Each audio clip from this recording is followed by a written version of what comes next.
ABCD classes में आपका स्वागत है। आज हम लोग मेंसुरेशन क्षेत्रमिति का फॉर्मूला का रिवीजन करेंगे, जिसमें समबाहु त्रिभुज, समद्विबाहु त्रिभुज, विषमबाहु त्रिभुज, आयत, वर्ग, समांतर चतुर्भुज, समचतुर्भुज, समलंब चतुर्भुज, वृत्त और अर्धवृत्त, जो कि 2D के अंदर आता है। इसका पूरा रिवीजन करेंगे फॉर्मूला सहित, डिटेल सहित, एक ही वीडियो में करेंगे। और ये जो फॉर्मूला है, अगर आप सही से पूरा वीडियो अगर ध्यान से देख लिए तो आपको फॉर्मूला आराम से याद हो जाएगा। तो चलिए बिना कुछ देरी किए चलते हैं फॉर्मूला पे। सबसे पहले आज हम समबाहु त्रिभुज के बारे में पढ़ेंगे। तो यहाँ हम देख रहे हैं ये एक समबाहु त्रिभुज है। उसकी परिभाषा को हम देखते हैं। इसका परिभाषा है, जिस त्रिभुज की सभी भुजा आपस में बराबर हो उसे समबाहु त्रिभुज कहते हैं। जैसा कि आप त्रिभुज में देख रहे हैं, इसका सभी भुजा बराबर है। जैसे यहाँ ए और यहाँ ए क्या है, भुजा को दर्शाता है। तो जिस त्रिभुज की सभी भुजा आपस में बराबर हो उसे समबाहु त्रिभुज कहते हैं। तो समबाहु का अर्थ क्या होता है? तो सम मतलब होता है बराबर और बाहु का मतलब होता है भुजा। तो यानी जिसकी प्रत्येक भुजा बराबर हो उसे समबाहु त्रिभुज कहेंगे। तो इसका फॉर्मूला देख लेते हैं। फॉर्मूला यहाँ है, समबाहु त्रिभुज का परिमाप बराबर होता है 3 गुना ए, या इसको 3 गुना भुजा भी पढ़ सकते हैं। तो 3 इंटू ए हो जाएगा। समबाहु त्रिभुज का क्षेत्रफल बराबर होता है √3/4 इंटू ए स्क्वायर, यानी भुजा स्क्वायर। उसके बाद है समबाहु त्रिभुज की ऊंचाई बराबर √3/2 इंटू ए, ये हो जाएगा ऊंचाई बराबर। तो हम अगला देखते हैं अब समद्विबाहु त्रिभुज।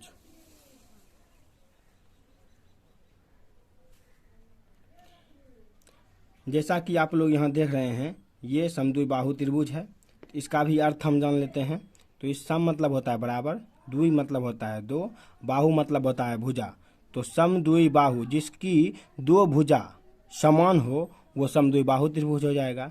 तो यहाँ जो है ए जो है समान भुजा को दर्शाएगा। यहाँ ए देख रहे होंगे, यहाँ ए जो है समान भुजा को दर्शाएगा और बी जो है असमान भुजा को दर्शाएगा। तो इसका परिभाषा देखते हैं, जिस त्रिभुज में आमने सामने की दो भुजाएं एवं दो कोण एक दूसरे के बराबर हो उसे समद्विबाहु त्रिभुज कहते हैं। इसका फॉर्मूला देख लेते हैं। तो फॉर्मूला, इसका पहला फॉर्मूला है, समद्विबाहु त्रिभुज का परिमाप बराबर क्या होता है? तो समबाहु त्रिभुज का परिमाप बराबर होता है ए प्लस बी। परिमाप यानी सब भुजा को जोड़ते हैं। तो यहाँ ए बी सबको जोड़ेंगे तो यहाँ ए है तो हो जाएगा 2a, उसके बाद ये बी है तो बी। तो ये दोनों फॉर्मूला हो सकता है, या तो ए प्लस बी, या आपको इस प्रकार भी आप लिख सकते हैं 2a प्लस बी। उसके बाद है अगला, समद्विबाहु त्रिभुज का क्षेत्रफल बराबर। तो समद्विबाहु त्रिभुज का क्षेत्रफल बराबर होता है a/4 into bracket 4b² minus a square. अच्छा, यहाँ पे आप समझिएगा ए क्या है। तो ए यहाँ पर से कोई भी लीजिएगा ए तो ये समान भुजा को दर्शा रहा है, इसलिए ए कोई भी ए हम ले सकते हैं।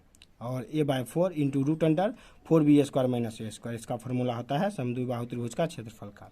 तो हम अगला नेक्स्ट पे आते हैं। तो इसको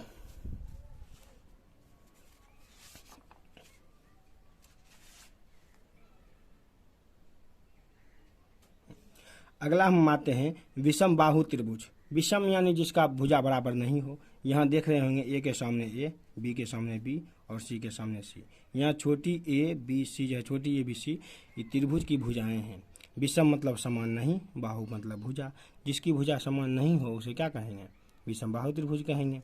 अगर इसका परिभाषा देखते हैं तो इस प्रकार होगा, जिस त्रिभुज की सभी भुजाएं असमान हो यानी बराबर नहीं हो उसे विषमबाहु त्रिभुज कहते हैं। फॉर्मूला हम देखते हैं। तो विषमबाहु त्रिभुज का परिमाप बराबर होता है a + b + c, यानी तीनों भुजा को जोड़ देंगे तो इसका परिमाप निकल जाएगा। उसके बाद अगला है विषमबाहु त्रिभुज का अर्ध परिमाप s बराबर s, यानी अर्ध परिमाप को s बोलते हैं सेमी पेरीमीटर। तो बड़ा s मतलब अर्ध परिमाप s बराबर a + b + c/2, ये हो गया अर्ध परिमाप निकालने के लिए। अगला है विषमबाहु त्रिभुज का क्षेत्रफल बराबर √s into s minus a into s minus b into s minus c। तो आप ये तीनों फार्मूला जो है, दुनिया का कोई भी त्रिभुज हो, अगर उसका भुजा दे दिया हो तो आप इन तीनों फार्मूला से उसका क्षेत्रफल हो, परिमाप हो, क्षेत्रफल तो आसानी से निकाल सकते हैं। दुनिया का कोई भी त्रिभुज हो अगर उसका भुजा दे दिया हो। आगे हम जानते हैं, आगे पढ़ेंगे 2D में क्या आता है, आयत आता है। चलिए आयत को देख लेते हैं। ये एक आयत है, इसके आमने सामने की भुजा बराबर होती है। ये लंबाई को दर्शा रहा है, इसको एल भी बोलते हैं। ये चौड़ाई को, इसको बी भी बोलते हैं। तो परिभाषा देख लेते हैं। चार भुजाओं से घिरी वह आकृति जिसकी आमने सामने की भुजाएं समानांतर और बराबर हो तथा प्रत्येक कोण समकोण हो उसे आयत कहते हैं। अब बोलिएगा कि समानांतर क्या होता है? समानांतर मतलब ऐसी रेखा जो आगे जाके कटे नहीं। अब ये रेखा ऐसे सीधा जाएगा, ये आगे सीधा ऐसे जाएगा, इतना सीधा जाते रहेगा, लेकिन ये कटेगा नहीं। जैसे आप रेल की पटरी को देखे होंगे, रेल की पटरी कैसे होती है? रेल की पटरी एकदम से इसे ऐसे करके सीधा होती है, ऐसे सीधा होती है, अभी कहीं भी जाके नहीं कटती है। जैसे अगर इसी को हम अगर कर देते, सीढ़ी बना देते हैं, सीढ़ी भी समानांतर का उदाहरण होता है। अगर सीढ़ी लेते हैं, सीढ़ी को समान दूरी पे यहाँ पे बांधा जाता है, तो ये भी आगे जाके कहीं कटेगा नहीं, क्रॉस नहीं करेगा, समानांतर हो गया। उसके बाद बराबर, यानी आमने सामने की भुजा कितना बराबर होगा, और आमने सामने की चौड़ाई जितना होगा इधर भी उतने होगा, यहाँ जितना होगा उतना ही ये भी होगा। उसके बाद कहता है प्रत्येक कोण समकोण। समकोण का अर्थ होता है 90 डिग्री। क्या होता है समकोण का अर्थ? क्या होता है? 90 डिग्री। तो सभी आमने सामने की भुजाएं समानांतर और बराबर हो तथा प्रत्येक कोण समकोण हो उसे आयत कहेंगे। उसके बाद फॉर्मूला देख लेते हैं। तो आयत का परिमाप बराबर 2 गुने लंबाई प्लस चौड़ाई। उसके आयत का क्षेत्रफल बराबर लंबाई गुने चौड़ाई। अगला देख लेते हैं, आयत का विकर्ण बराबर √अंडर लंबाई का स्क्वायर प्लस चौड़ाई का स्क्वायर। अब बोलिएगा कि विकर्ण क्या है? विकर्ण हमने जानते हैं, विकर्ण आप परिमाप आप समझते हैं कि नहीं? परिमाप समझिए इस प्रकार, यहाँ से अगर हम चलना स्टार्ट किए और यहाँ से चलते चलते चलते चलते पूरे इसको क्रॉस करते हुए यहाँ फिर उसी बिंदु पे आ गए, इसको बोलेंगे हम लोग परिमाप। उसके बाद बीच वाला जितना भी जगह दिखाई पड़ रहा है ना आपको, इसको बोलते हैं हम लोग क्षेत्रफल। विकर्ण किसको बोलेंगे? तो यहाँ से लेके इस कोना से लेके इस कोने तक की दूरी को बोलेंगे विकर्ण। बोलेगा इसमें क्या विकर्ण होगा? तो इसमें होगा क्या विकर्ण? 2 गो। तो दूसरा विकर्ण क्या आएगा? ई कोना से लेके ई कोना तक, ये हो गया, ये हो गया, तो क्या हो गया? 2 गो। अब हम अगला पे आते हैं।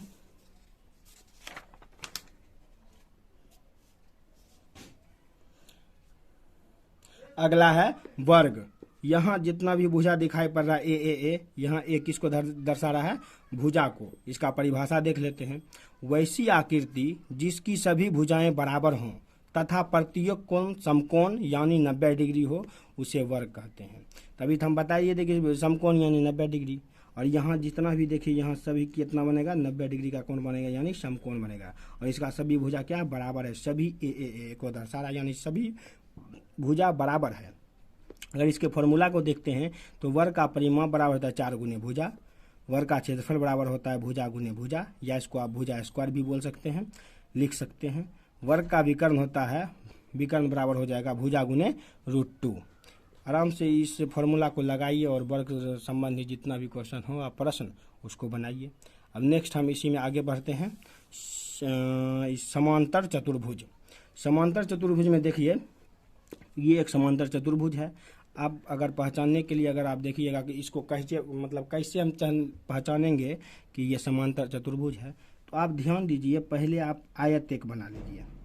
यहाँ आयत है, आप सुबह सुबह उठे और आए, आयत के पास आ गए और मिस्टेक से आप घूमते घूमते इसमें यहाँ पे टकरा गए। टकरा जाएगा तो क्या होगा? इन ऐसे करके टेढ़ा हो जाएगा। देखिए ऐसे हो जाएगा, ऐसे हो जाएगा। इसमें कुछ हाइट भी होगा, तो ये हो गया। तो ऐसा आकृति जैसे टेढ़ा हो जाएगा तो समझिए ये पहले था आयत, पहले क्या था? आयत। अब हो जाएगा कौन चीज? समांतर चतुर्भुज। क्या हो जाएगा? समांतर चतुर्भुज। तो ई जो ऊंचाई ये ऊंचाई हो जाएगा। अगर इस दोनों की बात करें तो ये हो गया आसन भुजा बोलते हैं। इस भुजा को आसन भुजा बोलते हैं। अगर ऐसे देखें तो ये जो है ये हो जाएगा क्या? इसको अगर अकेला बोले तो इसको आधार भी बोल सकते हैं या लंबाई भी बोल सकते हैं। ऐसे आधार रखिए, कोई दिक्कत नहीं है। परिभाषा देखते हैं। जिस चतुर्भुज के सामने आमने सामने की भुजाएं समान एवं समानांतर हो समांतर चतुर्भुज कहलाता है। अभी हम समानांतर के बारे में आपको बता चुके थे कि ऐसा रेखा जो आगे जाके, ऐसी 2 रेखा जो आगे जाके या पीछे जाके कभी कटे नहीं उसे समांतर रेखा कहेंगे। तो समानांतर हो, ये आगे जाते रहेगा, ये दोनों लाइन आगे जाके नहीं कटेगा, नहीं पीछे जाके कटेगा, इसलिए इसे क्या बोलेंगे? समांतर चतुर्भुज। फॉर्मूला देख लेते हैं। समांतर चतुर्भुज का परिमाप बराबर होता है 2 गुने आसन भुजाओं का योग, यानी 2 गुने, और ये दोनों भुजा को जोड़ दीजिएगा ना, ये दोनों भुजा को, तो आसन भुजा, तो ये दोनों जोड़ हो जाएगा आसन भुजाओं का योग, जोड़ दीजिएगा तो इसका परिमाप हो जाएगा 2 गुने आसन भुजाओं का योग। अगला इसका फॉर्मूला है समांतर चतुर्भुज का क्षेत्रफल बराबर आधार गुने ऊंचाई। क्या? आधार में इस भुजा को ले लीजिएगा और ऊंचाई में इस भुजा को ले लीजिएगा तो उसका क्षेत्रफल निकल जाएगा। नेक्स्ट अब अगला में आते हैं।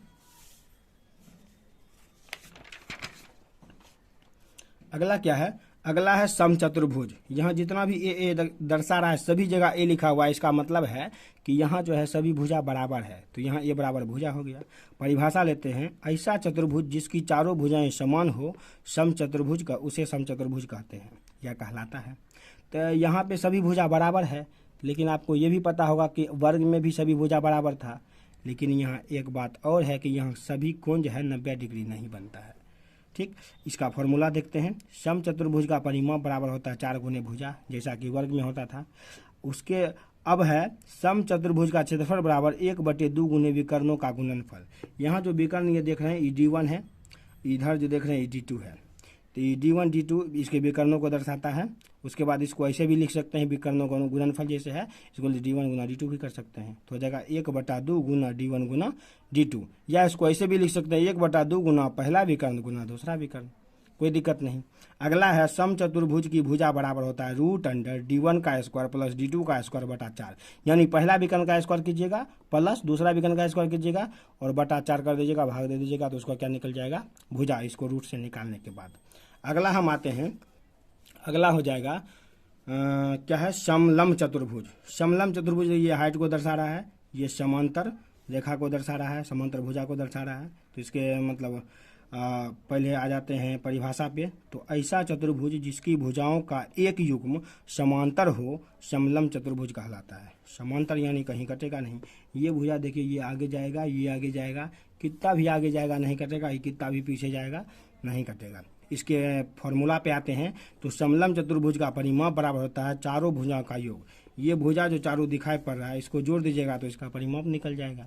अगला है समलंब चतुर्भुज का क्षेत्रफल बराबर 1/2 गुने समांतर भुजाओं का योग गुने ऊंचाई। मतलब 1/2 तो फॉर्मूला में है तो देना ही पड़ेगा, गुना दीजिएगा समांतर भुजाओं का योग, यानी ये भुजा और ये भुजा को जोड़ दीजिएगा। उसके बाद यहाँ गुना ऊंचाई में ये दोनों ऊंचाई इसका बराबर ही होता है, तो एक कोई ऊंचाई ले लीजिए, कोई दिक्कत नहीं है। उसके बाद इसका ब्रैकेट है तो ब्रैकेट का पहले कम कर दीजिएगा, उसके बाद इसको काट कूट के जो निकालिएगा वो आपका क्या निकल जाएगा?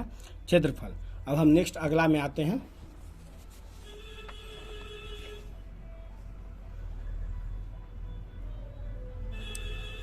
अगला है आपका वृत्त। क्या है? वृत्त। अब वृत्त का पहले परिभाषा देख लेते हैं, उसके बाद बताएंगे। वृत्त का परिभाषा क्या? वह घिरा हुआ तल, वह घिरा हुआ तल जो एक निश्चित बिंदु से हमेशा समदूरस्थ होता है वह वृत्त कहलाता है। यानी ये जो तल है ये एक निश्चित बिंदु से समदूरस्थ है, यानी यहाँ कितना भी जाइएगा सभी जगह बराबर ही है, सभी जगह। अगर इसी में इसको अगर एक जगह लिए तो त्रिज्या है, इसमें अनंत त्रिज्या होता है, इसमें देते रहिए सभी त्रिज्या है, सभी त्रिज्या ही है, सभी त्रिज्या पूरा, और सबका दूरी बराबर होगा। अगर आधा हुआ त्रिज्या हो जाएगा, यहाँ से देखिए, यहाँ से लेके पूरा ले लीजिएगा तो हो जाएगा व्यास, जिसको डी बोलते हैं। ये आधा ले लिए त्रिज्या हो गया, जिसको आर बोलते हैं। यहाँ जो एक बिंदु दिखा रहा है इसको यहाँ दिखाई दे रहा है, इसको बोलते हैं केंद्र। उसके बाद देखिए ये पूरे जगह अगर यहाँ से लेके ये पूरे राउंड मार लिए तो इसको क्या बोलेंगे? परिधि। और अंदर वाला पूरा जगह जो जितना भी जगह है इसको क्या बोलेंगे? क्षेत्रफल। और उसके बाद अच्छा वृत्त से सटा हुआ कोई रेखा अगर सिर्फ इसको छू के चल जाएगा तो उसको बोलेंगे स्पर्श रेखा। अगर वृत्त को काट के चल जाएगा तब इसको बोलेंगे प्रतिच्छेदी रेखा। इतना बात आपको समझ में आ गया होगा। अगर आधा गो अगर रहेगा बिंदु से आधा सिर्फ यहाँ आधा डंटा रहेगा तो इसको बोलेंगे त्रिज्या। अगर पूरा डंटा रहेगा तो बोल देंगे कहाँ? केंद्र से होते रहेगा तो हो जाएगा व्यास डी। उसके बाद ये बिंदु को तो केंद्र बोलबे करते हैं। अगर पूरा काट दिया, अगर वृत्त को काटते हुए कोई रेखा निकलता है तो प्रतिच्छेदी रेखा, अगर छू के निकलता है तो स्पर्श रेखा, अगर सिर्फ आप चारों दीवारी से घूम लिए गोल करके तो हो जाएगा परिधि, अगर अंदर अंदर जगह को क्या बोलेंगे? क्षेत्रफल। परिभाषा जैसा कि हम बता दिए हैं। अगला देखिए फॉर्मूला, वृत्त की त्रिज्या आर बराबर होता है व्यास बटे 2, व्यास बटे 2, इसको हम लोग लिख सकते हैं डी बटे 2। अगला हो जाएगा वृत्त का व्यास डी बराबर 2 गुने त्रिज्या, या इसको लिख सकते हैं 2 गुने आर। अगला है वृत्त की परिधि बराबर होता है 2 पाई आर। तो इसको पढ़ते क्या है? पाई पढ़ते हैं, यहाँ लिख दिए, देखो इसको पाई पढ़ते हैं, और पाई का मान होता है 22/7। जहाँ जहाँ पाई लिखल रहेगा वहाँ 22/7 लिखिएगा। या जब कहेगा, लिखा रहेगा प्रश्न में कि पाई की जगह अब दशमलव का उपयोग करें, तो दशमलव में मान पाई का मान होता है 3.14। इसको ध्यान रखना है। आगे है वृत्त का क्षेत्रफल बराबर क्या होता है, पाई आर स्क्वायर। तो आप इसको लिख सकते हैं पाई गुने आर, ऐसे भी लिख सकते हैं, पाई गुने आर ऐसे भी लिख सकते हैं। तो अब हम आगे बढ़ते हैं अर्धवृत्त की ओर।